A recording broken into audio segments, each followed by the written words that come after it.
Hello, hearty welcome to all. I'm Alan and you're watching my lecture series on nuclear physics.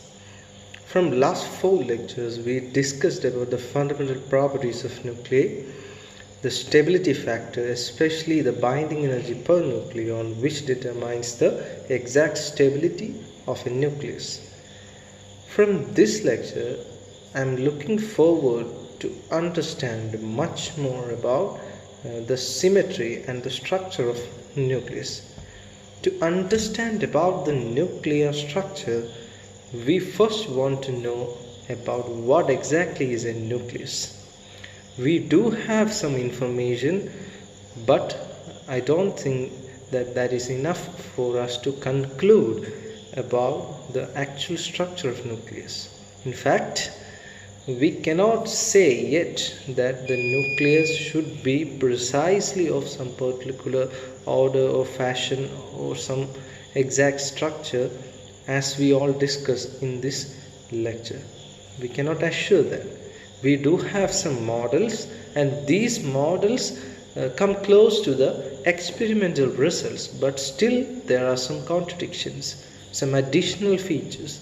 So we hope that the scientific community will find something more correct or more close to the actual nature of nuclear structures. Anyhow, we can now discuss about some properties or some structures that exist or that can be experimentally proven in some aspects, and hence we can say that these structures or these models can be considered regarding the structure of nucleus, but provided there are some restrictions or some limitations. So before going deep down into the nuclear structures or nuclear models, let us first do a comparison. Comparison between what? You may be wondered. I am now comparing the nucleus with a liquid. In fact, a liquid drop. Is it weird? Yeah, in some sense. But still, there are some close resemblances between a liquid drop and a nucleus. So let us first discuss about a liquid drop, or simply a liquid. As we all know, liquid is actually a state of matter: solid, liquid, gas, and of course plasma. These are some states of matter we know. But here we can compare nucleus with a liquid. Why? Because most of the experimental results which gives resemblances between a liquid drop and a nucleus. So this model I am going to discuss is called as the famous liquid drop model. A liquid drop model of nucleus. So what are the resemblances between a liquid drop and a nucleus? Let us discuss one by one. First of all, we know that in whatever state of matter it is, there are particles exist. But the difference is that the interaction between the particles are different in different states. Different in the sense that their strength, their orientation, everything may be vary from one state to another. For example, let us consider same material, that is water. You say water, actually water is in liquid form. I have to say H2O. H2O is the chemical composition of liquid water, isn't it? If I am taking this H2O in solid, liquid and gaseous forms. In solid we call it as ice. In liquid we call it as water, and in gaseous state we call it as vapor, simply water vapor. So what are the basic differences between these three in physical structure? Chemically these all are same, H2O, no difference in between.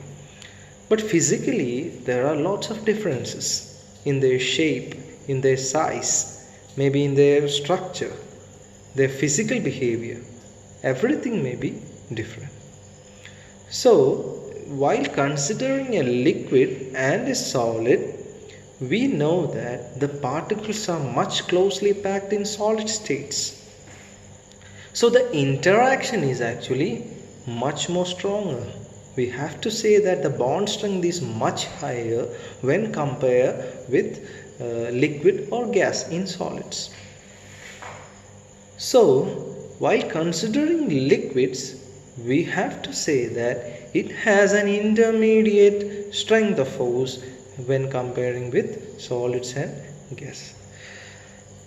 Along with this strength, we have to consider the symmetry of the force that is exerting. What do you mean by symmetry of the force that is exerting? Let me give you an example. If you have a water drop and if you place it on a table, what will happen?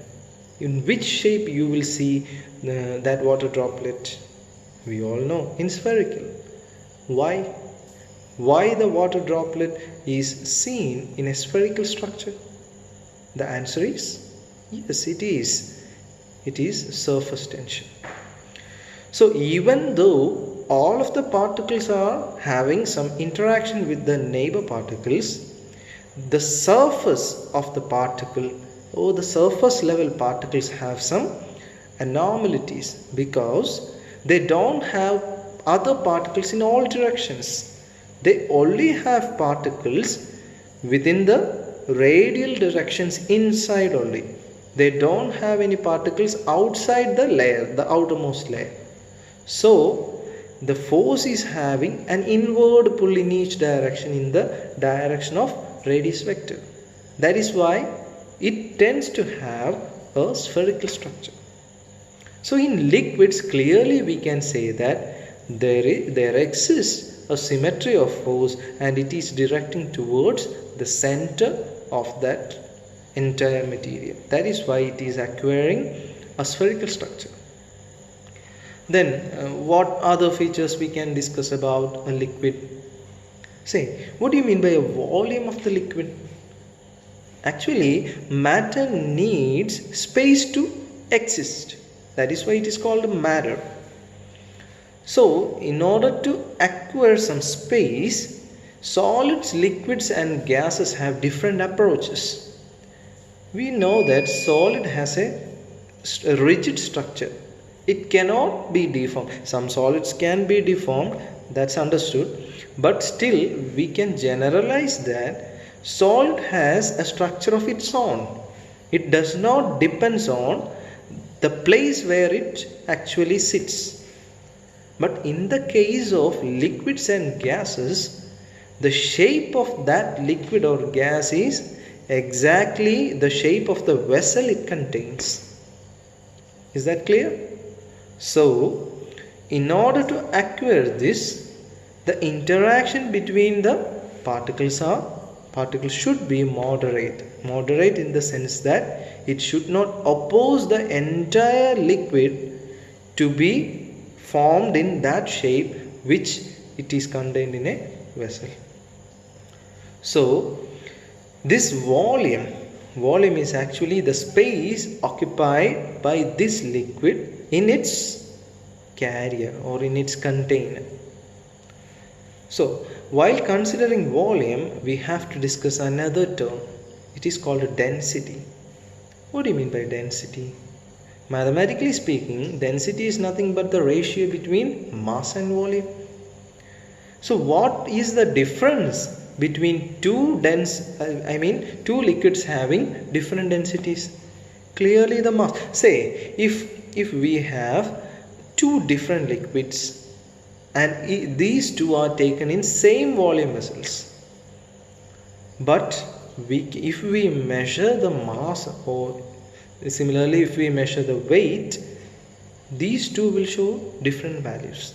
That clearly says that density is depending upon mass rather than volume. For liquids, density is independent of volume. That is one of the most important facts. In fact, one of the defining properties of liquids. So how can we compare all these with the nucleus?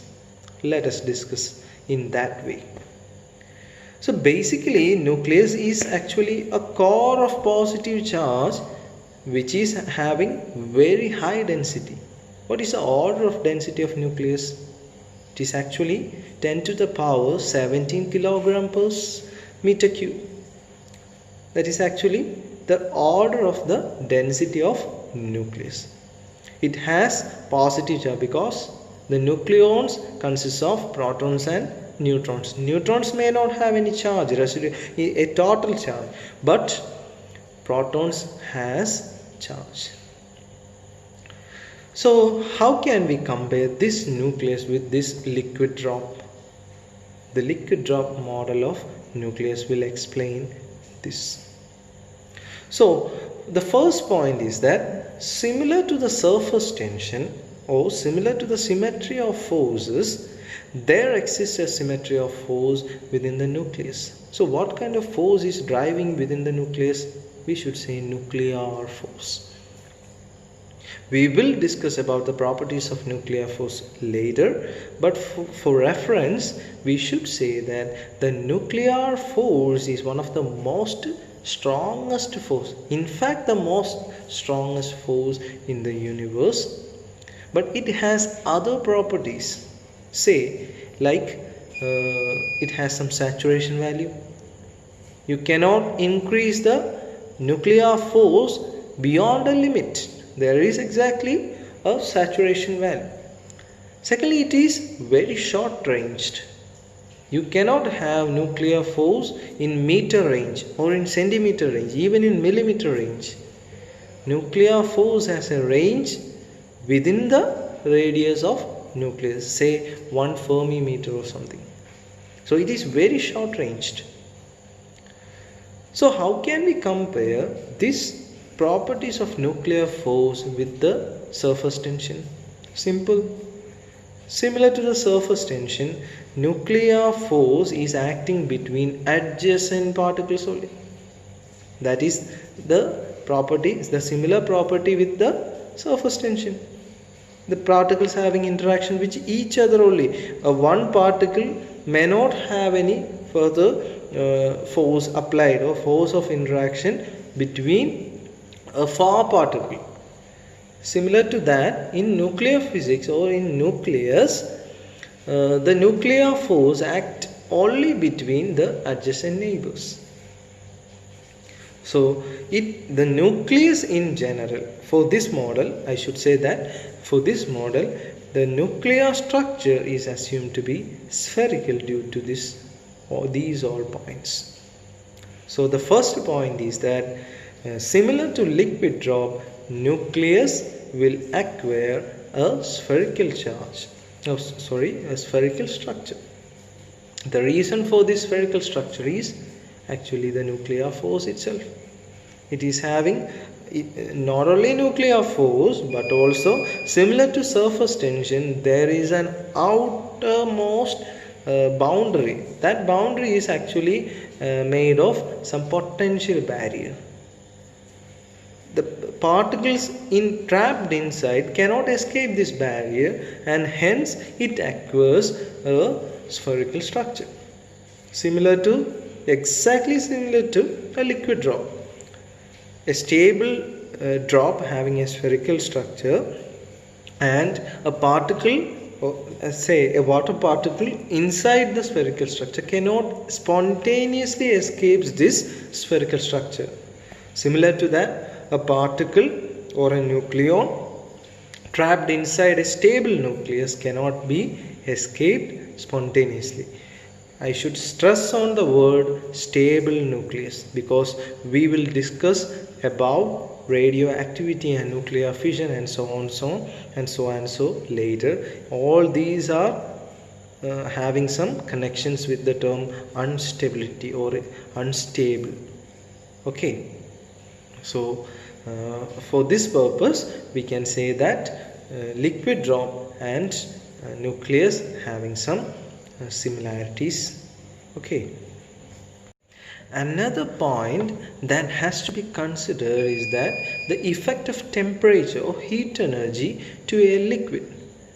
We can take the universal example of water, and if we supply temperature, if we supply heat energy, the temperature of the liquid or the water gradually increases, and once it crosses the boiling point of water, which is 100 degrees Celsius, what will happen?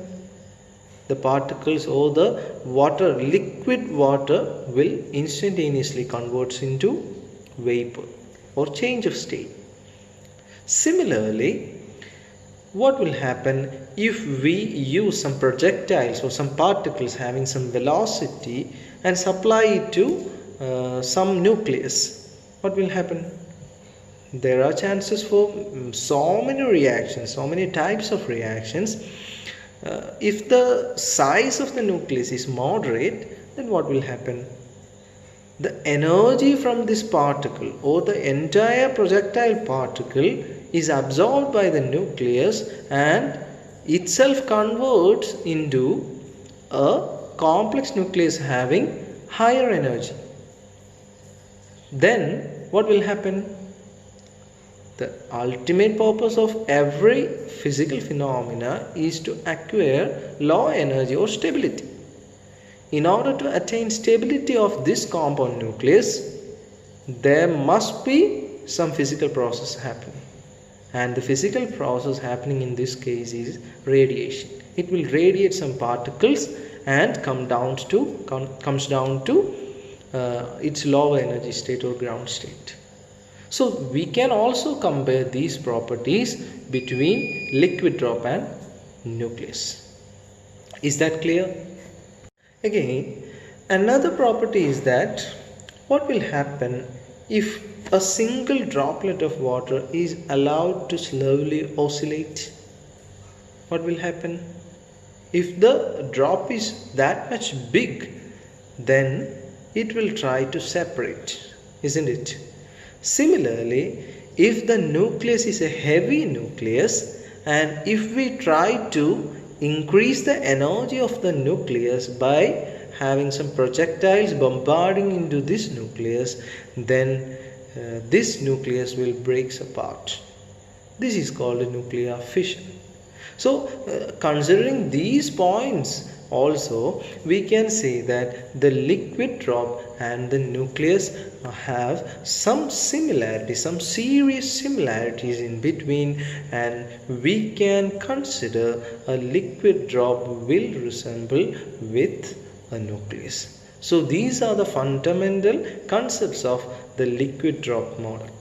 These are all the basic concepts that the scientific community put forward the idea of a liquid drop in comparing the nucleus, and hence to explain some properties of nucleus in an easy manner. Okay, I think you all enjoyed it. Thank you.